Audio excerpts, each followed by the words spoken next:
how to send voice messages on KakaoTalk.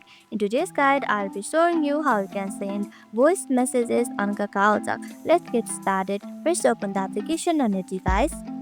And once you are logged in, tap on the chats right here. You will see all the chats right here. Just open the chat and just tap on this plus icon right here. No, not plus icon. Just tap on this voice icon right here. Tap on it. Now you need to access the microphone. Just tap on allow. Now once you do that, again tap on this right here.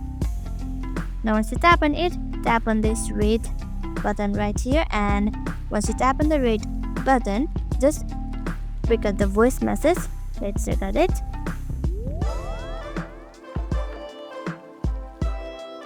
Now again tap on the same button to stop it. Once you do that, tap on the same button, and in this way your voice message will be sent.